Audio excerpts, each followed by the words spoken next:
क्या संबंध क्या है आपका लाश के साथ? जी वो मेरा बड़ा बेटा था, अपने पापा की लाश लेकर आने वाला था और खुद ही। क्या इसका क्या मतलब क्या है? मतलब ये कि इसके पति 2 दिन पहले ही मर गए थे हार्ट अटैक से, और जिसकी लाश पड़ी है पूरा, वो अपने पिताजी के पार्थिव शरीर को लेकर यहाँ आने वाला था, भाई और बहन के साथ। भाई और बहन वो कहाँ है अभी? वो भी गायब है, उनका फोन तक नहीं लग रहा है। कहाँ से आ रहे थे वो लोग? एयरपोर्ट से। थोड़ी देर पहले ही उनकी फ्लाइट लैंड हुई थी, लेकिन वो लोग तो यहाँ नहीं पहुंचे, सिर्फ कॉफिन पहुंचा, वो भी पूरब के लाश के साथ। ये लो, मतलब बीच रास्ते में किसी ने कांड कर दिया। वैसे आपका क्या संबंध है जगन के साथ? कोई रिश्ता नहीं। मतलब? ये मेरे पति है। अच्छा अच्छा, मतलब दूसरी शादी है ये? एक बात बताइए, ये पूरब इनकी एक्स हस्बैंड की लाश को लेकर इनके करंट हस्बैंड के घर क्यों आ रहा था? है? ये मेरा घर नहीं है, ये किलोरी का घर है। मतलब आप घर जमाई हैं? जी। खैर ये तो आपका निजी मामला है। आप ये बताइए कि ये लोग कहाँ से आ रहे थे और एयरपोर्ट पे इन्हें कौन रिसीव करने वाला था? जगन हमारे 3 बच्चों के साथ मनाली में रहते थे। 2 दिन पहले पूरब का फोन आया कि हार्ट अटैक से उनकी मृत्यु हो गई है। मैंने पूरब को बोला कि उनके अंतिम संस्कार के लिए वो उन्हें यहाँ ले आए। एयरपोर्ट पे वो जैसे ही उतरे, वहां से उन्होंने एक प्राइवेट टैक्सी ली यहाँ आने के लिए, और उसके बाद प्लीज आप मेरे दोनों बच्चों को ढूंढ निकालिए। माया और गौतम कहाँ है, कुछ पता नहीं चल रहा। देखिए आप चिंता मत करिए, हम उन्हें जल्दी ढूंढ निकालेंगे।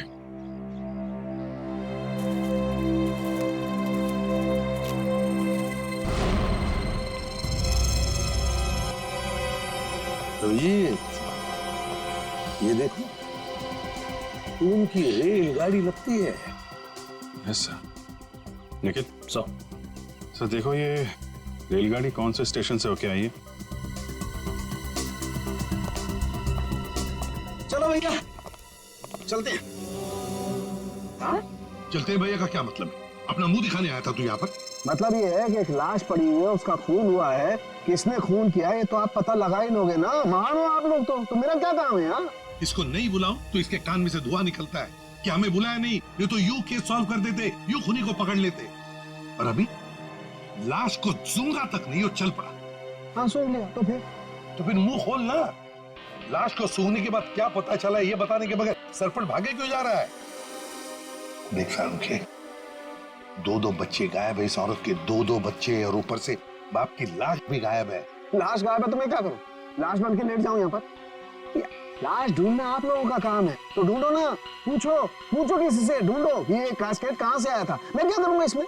अच्छा तू जा। ठीक है। अरे एक मिनट सर, हमें इस केस में आपकी जरूरत है। आप देखो भैया, वो तो हर केस में तुम लोगों को मेरी जरूरत पड़ती है, पर तुम लोग मानते कहाँ हो?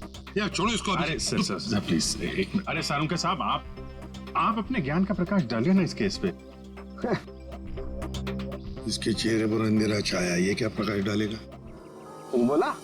नहीं, ये हमारे आपस की बात है, तुम लगे रहो। ये ताबूत कहाँ से आया?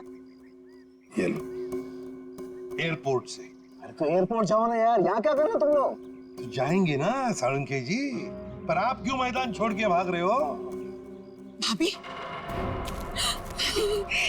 आपके हस्बैंड की लाश आ गई।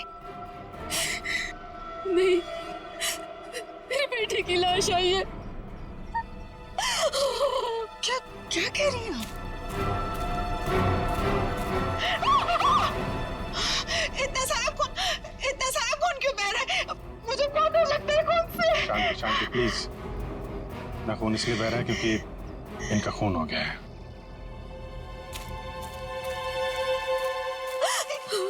क्या कह रहे? पूरब का खून हो गया भाभी। वैसे आप ये मेरी बहन है और किलोरी की ननद। लेकिन भाभी, इसमें पूरब की लाश है तो आपके हस्बैंड की लाश कहाँ है? साळुंखे, अगर 5 साल के बच्चे की तरह मुंह बना के नखरे नहीं करता ना तो अब तो कोई सुराग मिल जाता तुझे। भैया ये नाक के अंदर छोटे छोटे दाने दिखाई दे रहे हैं ना, शायद यही एड्रेस है किसका? उनके हस्बैंड की लाश का। अरे तुम लोग कर क्या रहे हो? आज फिर किसी पैसेंजर का लगेज मिसिंग हो गया। तुम लोगों की वजह से किसी दिन गवर्नमेंट मुझे इस ऑफिस से मिसिंग कर देगी। ठीक से काम करो। Yes sir.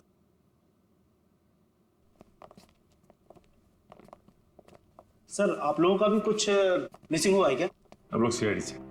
हम यहाँ पर किस पैसेंजर्स के बारे में पूछताछ करने आए हैं। आज सुबह कनेक्ट एयरवेज से 3 लोग एक कॉफिन लेकर मनाली से मुंबई आए थे। और वो 3 पैसेंजर्स ये लोग हैं। ये देखिए, ये पूरब, गौतम और ये माया। ये तीनों अपने पिता की लाश को कॉफिन में डालकर यहाँ लाए थे। जी हाँ सर, लाए तो थे। उस कॉफिन में इनके पिताजी की लाश थी जो इनके घर तक कभी पहुंची ही नहीं, बल्कि उस कॉफिन में पूरब कुमार की लाश पाई गई थी। ये कैसे हो गई? वही पता लगाना है। उसके साथ साथ गौतम और माया, ये 2 बच्चे भी गायब हैं। सर मुझे तो लगता है वो लाश कहीं। एक बात बताइए, क्या इन तीनों को कॉफिन के साथ कोई रिसीव करने के लिए आया था? नहीं सर। अच्छा एक काम कीजिए, आपके स्टाफ ने तो मदद की होगी ना कॉफिन को उनके गाड़ी तक पहुंचाने के लिए। जी सर। जरा उनको बुलाइए। जी सर, मैं बुलाता हूँ। हाँ। चंदन और बिहान को जल्दी अंदर भेजो।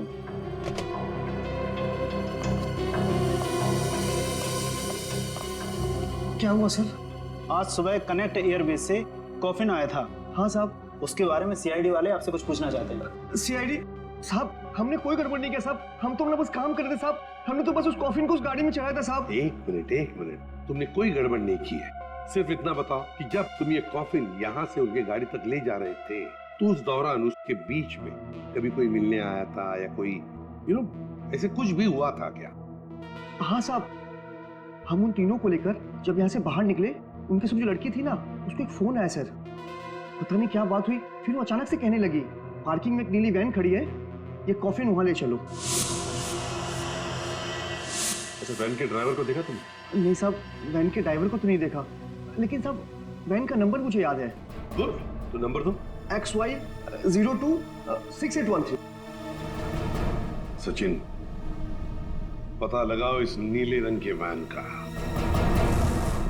पूरब, गौतम और माया 3 बच्चे अपने पिता जगन की लाश को लेकर मनाली से मुंबई आते हैं। लाश को कॉफिन में लाते हैं बाय एयर।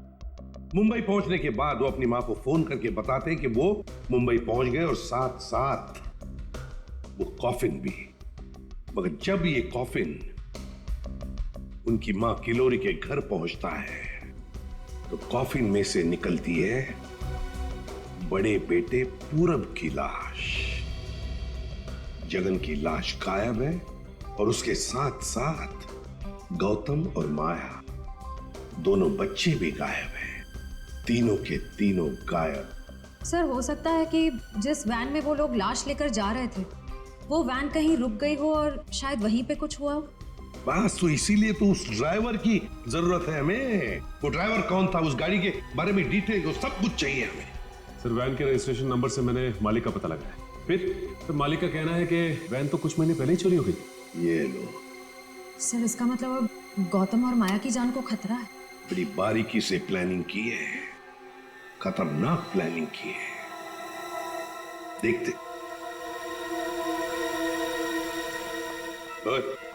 अंकित, कुछ मिला?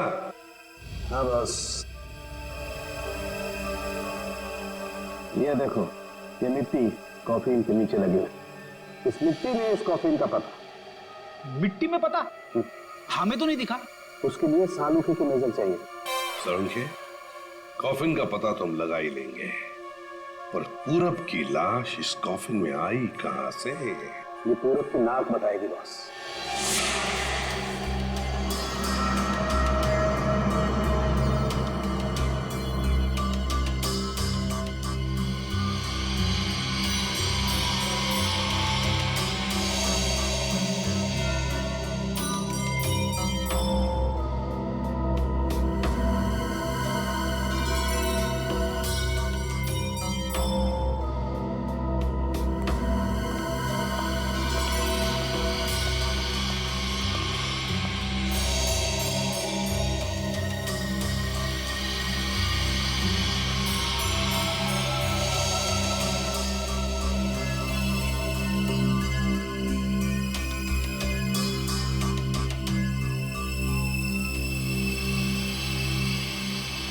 हाँ सर, कुछ पता चला?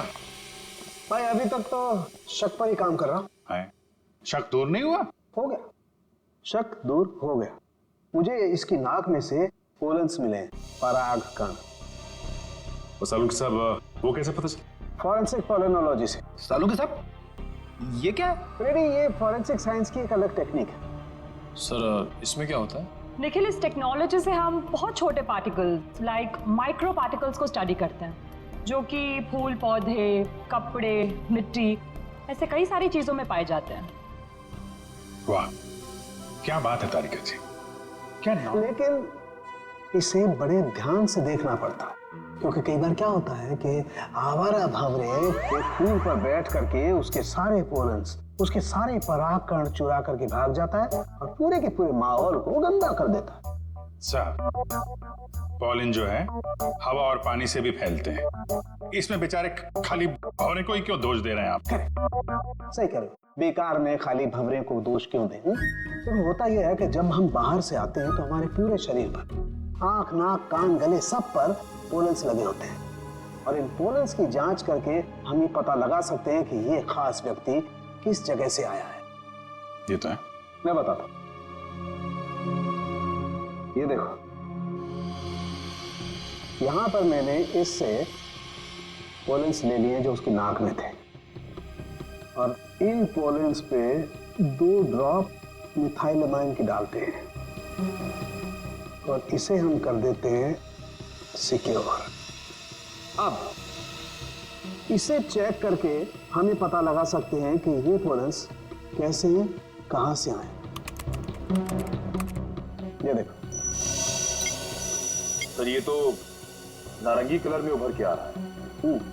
और अब इस आकार को हम हमारे डाटा के सैंपल से मैच करके देखेंगे, ताकि पता लग सके कि ये पोलन किस टाइप का है। करके जरा मैच। हाँ।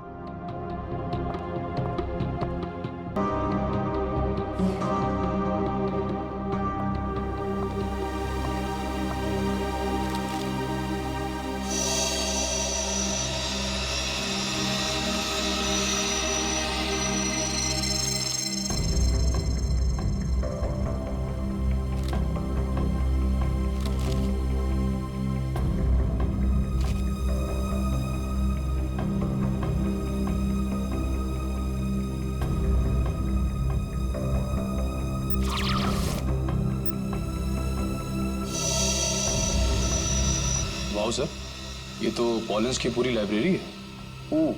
एक पॉलन कहाँ पैदा हुआ, धरती पे कहाँ पाया जाता है, पूरी डिटेल्स है इसमें। फॉरेंसिक साइंस की इस टेक्निक की वजह से क्राइम स्पॉट का पता लगाना बड़ा आसान हो गया है। मिल गया मैच।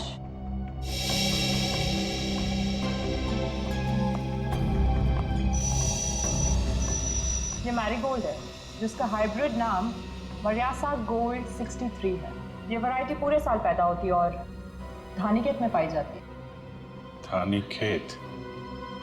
चलो, कम से कम ये तो पता चल गया कि खून कहाँ हुआ है। सर, यही है धानीखेत सर। फिर वैन यहीं पर लाया गया था। ये टायर मार्क्स तो हैं सर यहाँ पे।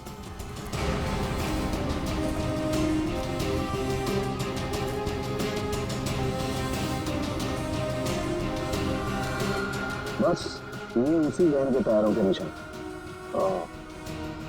फिर तो जगन की लाश खूनी ने यहीं कहीं फेंकी होगी। पर सर, इतने बड़े खेत में हम उसकी लाश ढूंढेंगे कैसे? मैं बताता हूँ बस। तो कब बताएगा? क्या मुहूर्त निकलवाना पड़ेगा? बता रहा हूँ ना यार, उखड़ते क्यों? 1 मिनट रुको।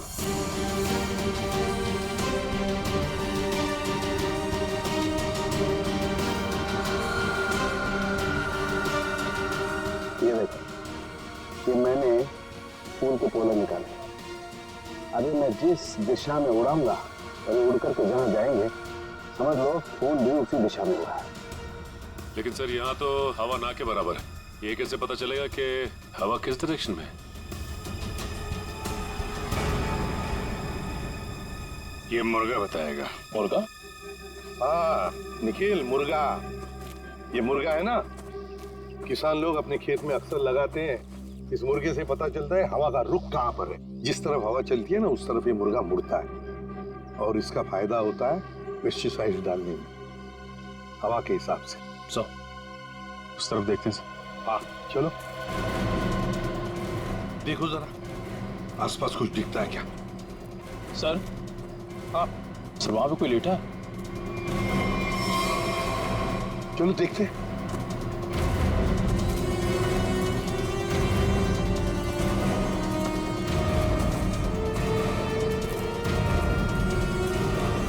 हेलो, ओ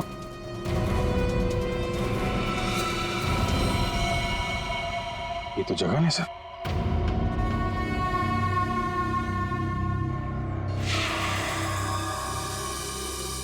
देखिए, जगन की लाश हमें गेंदे के खेत में से मिली।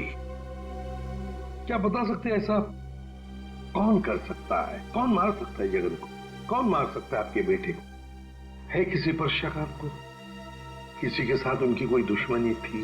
है? मुझे किसी पर शक नहीं। तो कहीं ये मामला प्रॉपर्टी से रिलेटेड तो नहीं? हम पर क्यों शक कर रहे हैं? क्यों नहीं? जगन जी अमीर आदमी थे, मनाली में सेब के बाग थे, जमीन जायदाद थी। उनके मरने से और पूरब के मरने से और दोनों बच्चों के गायब होने के बाद प्रॉपर्टी तो आप लोगों को ही मिलने वाली है ना? देखिए सर, आपको बहुत बड़ी गलतफहमी हो रही है। हमें तो ये भी नहीं पता था कि जगन के पास इतनी प्रॉपर्टी है, सेब के बागान है, और वैसे भी मेरी अच्छी खासी नौकरी है, अच्छी खासी कमाई है। मुझे और क्या चाहिए जिंदगी में? और मेरा तो इन सब से कुछ लेना देना ही नहीं है, मुझे तो प्लीज दूर ही रखिए। देखिए, मैं अपनी फैमिली और अपनी वाइफ से बहुत खुश हूँ, मुझे और कुछ नहीं चाहिए। अच्छा, तो आपके कहने का मतलब है जो कुछ भी लेना देना है वो किल्लोरी जी का लेना देना? देखिए सर, आप लोग मेरे बच्चों को ढूंढने के बजाय मुझ पर और मेरे परिवार पर शक कर रहे हैं। नहीं नहीं नहीं नहीं नहीं किल्लोरी जी, हम आप लोगों पर कोई इल्जाम नहीं लगा रहे किल्लोरी जी। हम तो बस सच्चाई जानने की कोशिश कर रहे हैं। जैसे एक बात जरूर कहूंगा आप लोगों को, सच्चाई आपके लिए बहुत फायदेमंद होगी।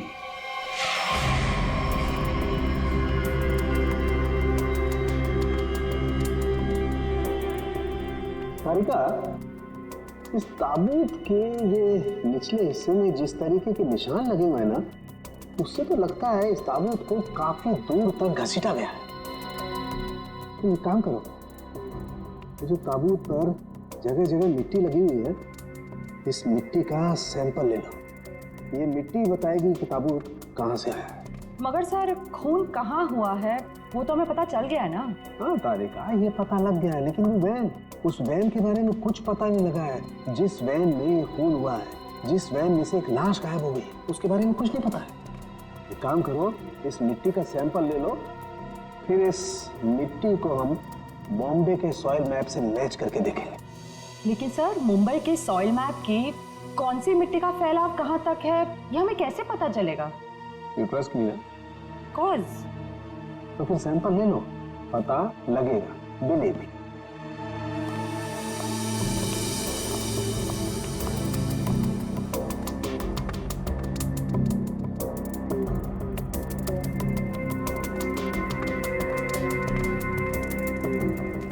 अरे सालू के साहब, फिर से पढ़ाई शुरू कर दी आपने?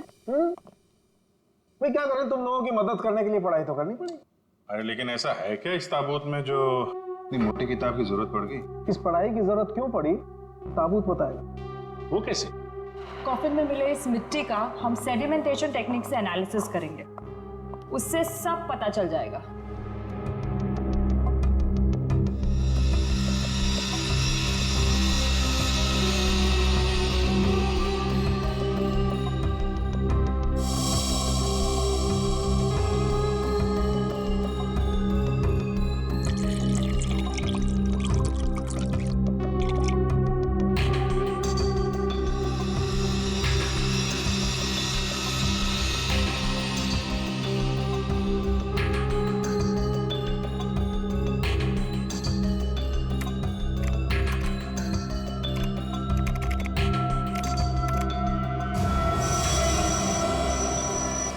ये देखिए,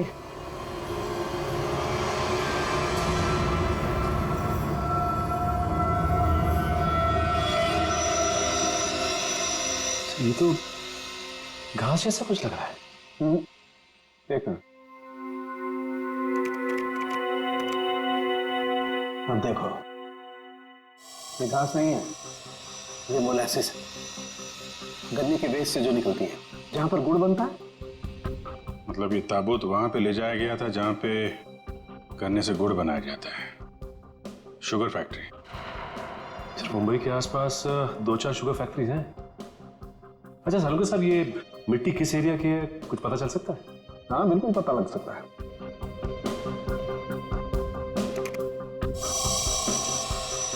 इस मिट्टी में 40% सैंड है। और इतनी सैंड परसेंटेज वाली मिट्टी मुंबई के बाहर गन्ना कावड़ी वाले इलाके में लगभग 30 किलोमीटर के एरिया में पाई जाती है। पर हाँ, ये मिट्टी ज्यादा रेत और ज्यादा आयरन होने की वजह से काली दिखाई देती है। सचिन, पता करो उस एरिया में कोई शुगर मिल है क्या?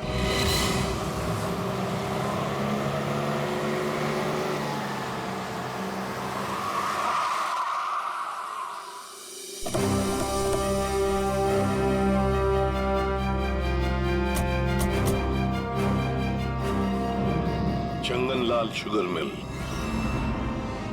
यहाँ तो लोग आ जा रहे हैं, चहल पहल है। यहाँ पे खून ही खून करके कैसे निकल गया? और तो लाशों की अदला बदली भी की है। डॉक्टर सालुंके ने शुगर मिल की बात की थी और यहाँ आसपास 30 किलोमीटर तक यही एक शुगर मिल है। हो ना हो, खून हुआ तो यही है। चलो इससे पूछते हैं।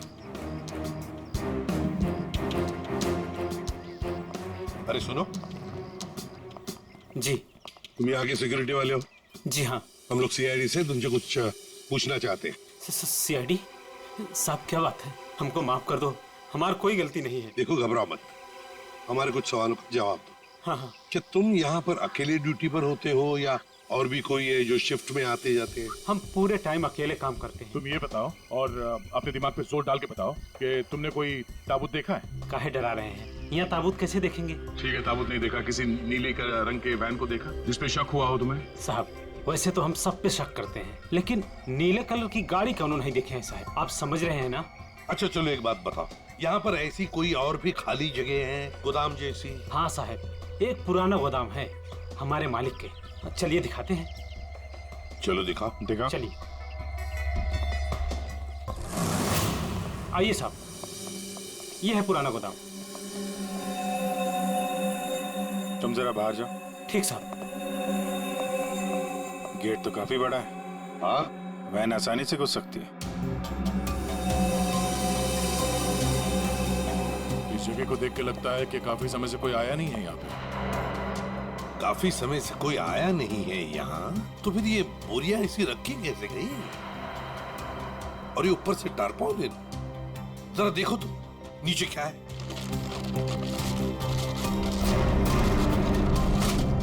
ये देखा?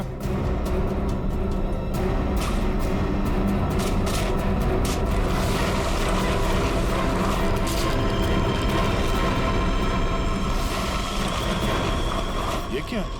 क्या बात है सर, यहाँ पे तो पूरे वैन को ही दफना दिया है।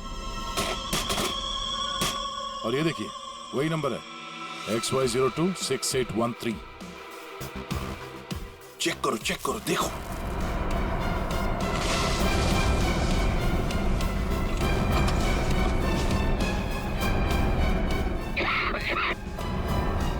माय गॉड, इतना सारा खून। लगता है 24 घंटे से ज्यादा पुराना है। अभिजीत, लाश इसी वैन में से ले जाई गई है। काम करते हैं, पूरी की पूरी वैन को फॉरेंसिक लैब भेजते हैं।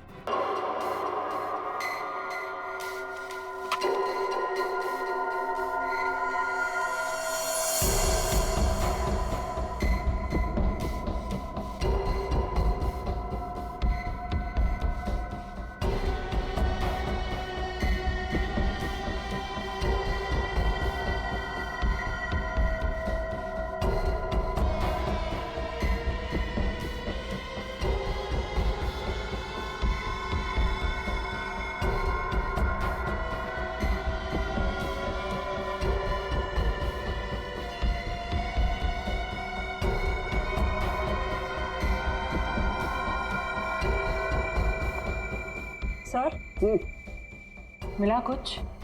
हाँ तारिका, मिला तो है बहुत कुछ, लेकिन जो कुछ मिला है उससे हम खूनी को सजा तो दिलवा सकते हैं, लेकिन बच्चों तक नहीं पहुंच सकते। सर टाइम बहुत कम है हमारे पास, कहीं बच्चों को नहीं तारिका, बच्चों को कुछ नहीं होने दूंगा, लेकिन सबसे पहले हमें ये पता लगाना पड़ेगा कि गैराज में डंप होने से पहले ये वैन आखिरी बार कहाँ होकर के आई। तो ये कैसे पता लगाएंगे हम? हमने पूरी वैन छान मारी है। तुमने वो कहावत सुनी है, किसी जेंटलमैन को देखना हो तो सबसे पहले उसके जूतों की तरफ देखो। हम भी इस गाड़ी के जूतों की तरफ देखें। मतलब साफ है तारिका, सिंपल। हम इस वैन के टायरों को चेक करेंगे। तारिका, ये वैन जहां से भी होकर आई है उस जगह की मिट्टी के कण इसके टायरों पर चिपके होंगे और वो बताएंगे कि वैन कहां से होकर के आई। करेक्ट। हाँ।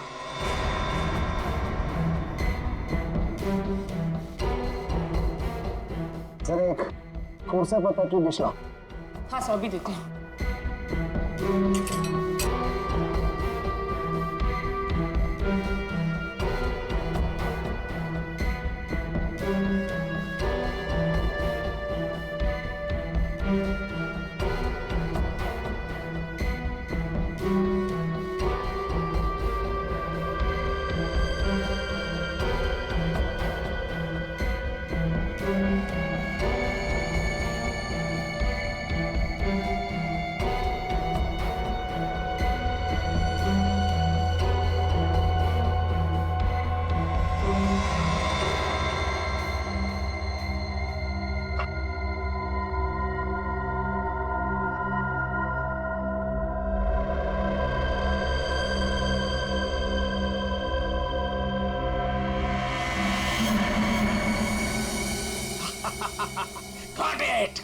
सर क्या है, क्या मिला है?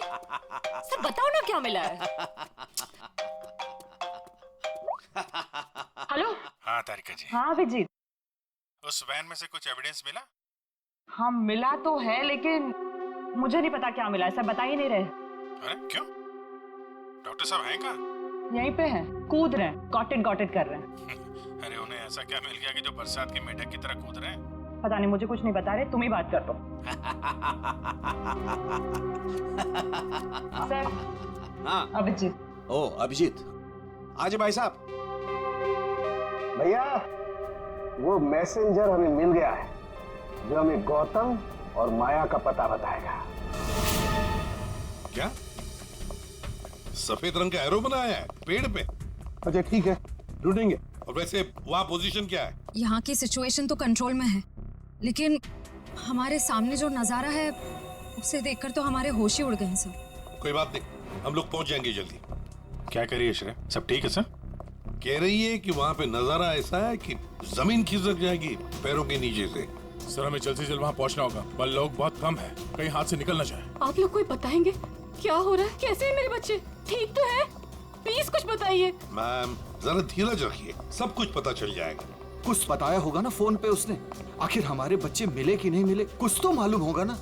देखिए अभी कहने सुनने से कुछ नहीं होगा, जो भी है वहाँ पे चलने के बाद ही पता चलेगा। अरे पता तो तब चलेगा जब वहाँ पहुँचेंगे। अगर भालू शेर चीतों को पता चल गया ना कि हम लोग यहाँ हैं, तो दुनिया में किसी को हमारा पता नहीं चलेगा।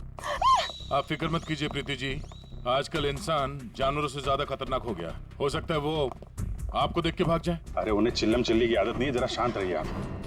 क्या? एक मिनट। पूरे श्रेया, वो सफेद निशान वाला पेड़ मिल गया। सर उस पेड़ से राइट लेकर 200 मीटर स्ट्रेट आ जाइए। 200 मीटर राइट में। चलिए जल्दी चलिए। कोई मुझे बताएगा हो क्या रहा है? मेरा दिल बैठा जा रहा है, कहीं मेरे गौतम और माया को कुछ हो तो नहीं गया? बस और नहीं चला जाता, अब नहीं चल पाऊंगी। देखिए पीछे छूटने वालों को जानवर छोड़ते नहीं है, लंच या डिनर में खा लेते हैं। नहीं, मैं आगे जाती हूँ ना, आप लोग मुझे फॉलो करिए।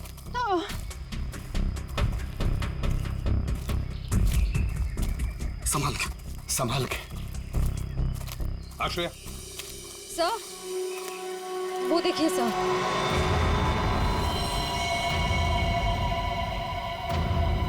माय गॉड, जल्दी से बच्चों को नीचे उतारो। हे भगवान, क्या है?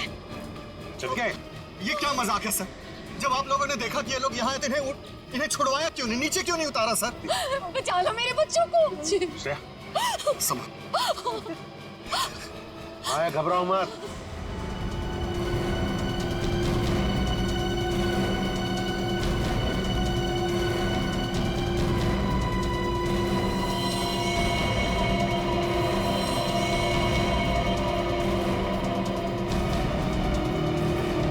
अब भेजो भेजो उसको।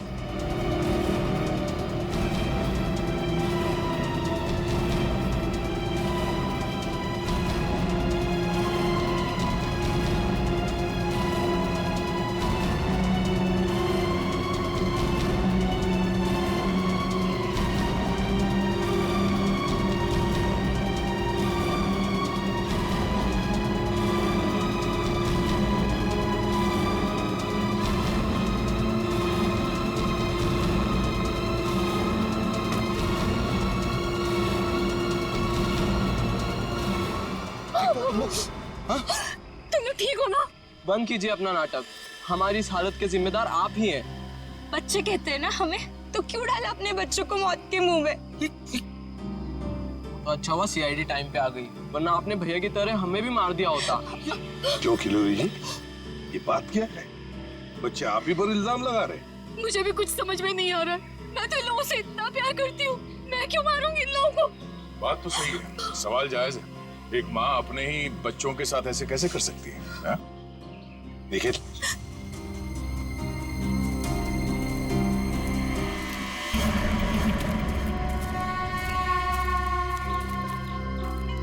तुमने तो छुपने की बहुत कोशिश की और उस कीड़े ने हमें यहाँ का पता बता दिया।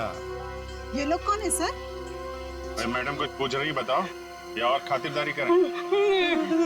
हमने और खातिरदारी की जरूरत नहीं है, लेकिन साहब पहले मुझे इमरजेंसी वार्ड में भर्ती करा दीजिए। हड्डियों से बड़ी अजीब अजीब आवाजें आ रही है साहब। तो मुझे दिन में ही चांद तारे नजर आ रहे हैं सर। ऐसा लगता है जैसे मैं अंतरिक्ष में। मुंह खोलो अपना जल्दी। फंसा दिया तुमने हमें। मैंने फंसाया? मैं तो इन लोगों को जानती तक नहीं हूँ। आप नहीं, वो भाई साहब। दिमाग तो नहीं खराब हो गया तुम लोगों का? क्या बोल रहे हो तुम? हाँ,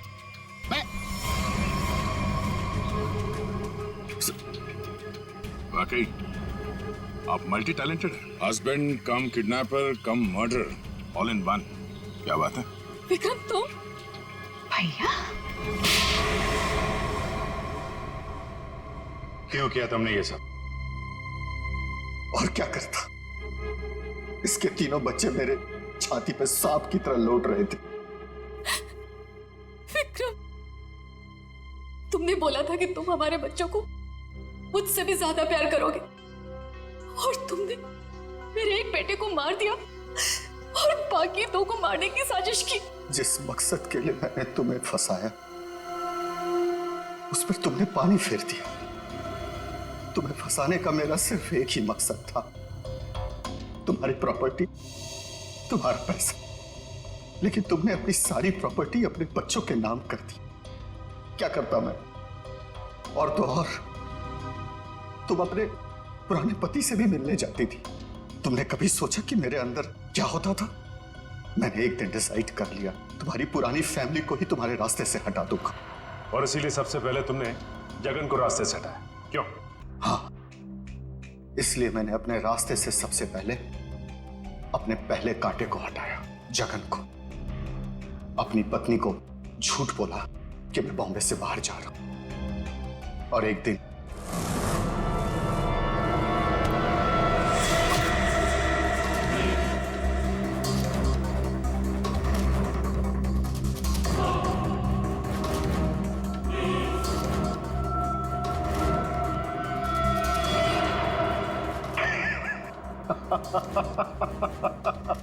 सोचा था जगन के मौत के बाद तुम्हारा झुकाव तुम्हारे बच्चों के लिए कम होगा, लेकिन मैं गलत था। तुम्हारा तो और बढ़ गया, और तो और तुमने उन्हें साथ रखने का फैसला कर लिया। पर यह बात तुम्हें बर्दाश्त नहीं हुई, इसलिए तुमने इन दोनों को भी रास्ते से हटाने का फैसला किया, क्यों?